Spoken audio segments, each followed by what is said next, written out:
So No King's Day was an incredible success. This is the day after.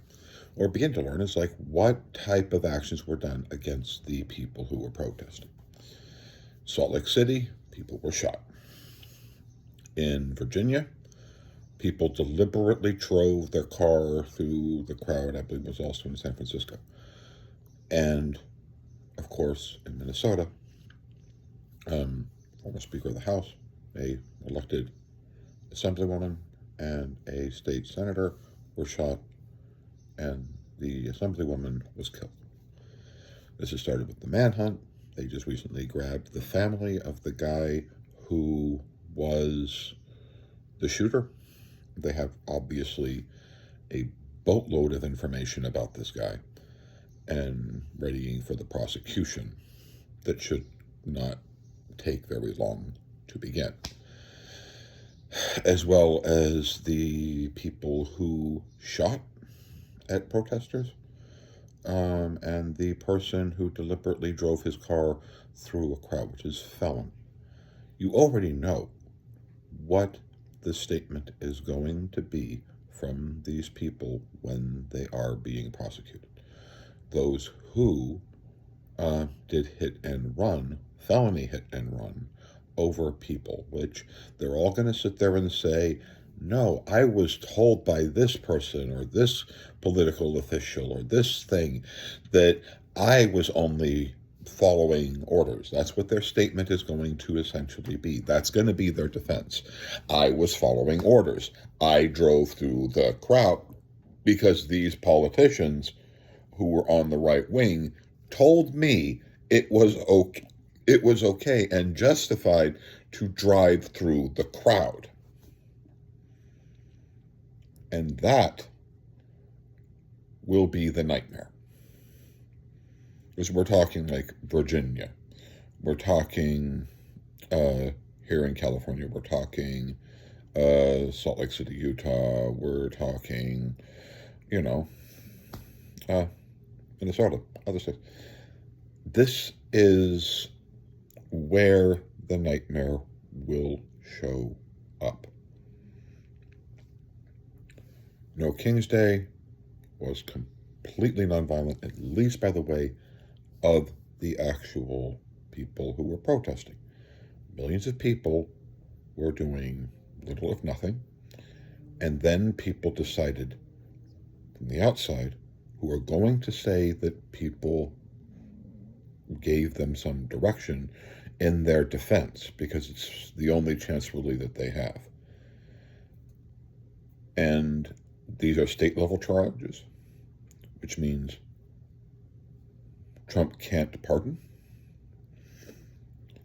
And these events will make history from the protest. Am I worried about Donald Trump right now? Not as much.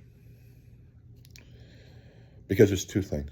He's already beginning to fold on his position regarding immigration, trying to sit there and say that, no, I didn't want to have the tens of millions of migrants that I wanted arrested. They really were not going to include, people who pick fruits and vegetables. No, so that's a complete cave. Or people who work in the garment industries. In other words, he's accepting the fact that his policy has failed and has turned on him. He is learning that because of how incredibly beyond unconstitutional it is, that he's in a world of crap in this upcoming election because he's underwater in just about every single poll, including on immigration. Not that that means anything. It means stuff to Trump. What it means to me is everything, is the fact that people are being grabbed and sent to other states in the hopes of being able to keep people that they grab in one city or one state from being able to be talked to by their elected representatives if they have questions, or by their attorneys, or being sent to El Salvador. And yes, U.S. citizens have been grabbed. We know this. It's just the truth. The honest truth is, And that means that Trump is folding because of this pressure. The problem is now going forward, Trump's supporters are committing massive felonies, and their trials are going to begin, and the funerals are going to begin in Minnesota. And these are not going to be things that Republicans are ever going to want to talk about. Because felony hit and run is a long time in prison for a 21-year-old in Virginia. Or that guy who did the shooting in Salt Lake City.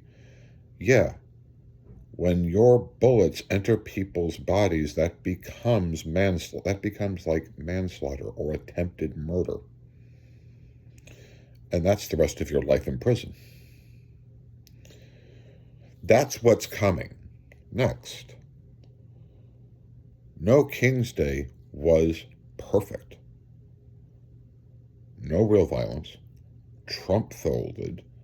His military parade, nobody attended because everybody got it. There was actually probably more people who participated in the veteran protest of the parade than were there. It's insane, but that's why this is a nightmare for Trump. Because you already know what the defenses are going to be. I was following orders. It's state-level crimes, and one of them including the attempted murder of a state senator and the actual murder of a state assemblywoman. This was a great day. I know people might not think that way because violence is perpetrated against the protesters, but don't. These people will be tried, and their trial will be brutal because it was an attack against people involved in peaceful protest. I don't know if that would be an additional charge on top of the whole thing of hit and run, manslaughter, attempted murder, the assassination of a state assemblywoman and a state senator. It was a good day for all the wrong reasons, but it will be remembered in that context. That people said drive the car through crowds. People did just that, and that is going to be their defense, and it's going to make it bad. So like, comment, subscribe. We need to talk about how this is going to go forward and how we're going to actually make this even more victorious because of the actions that were taken against protesters who were peaceful. So please, like, share, subscribe. Thank you.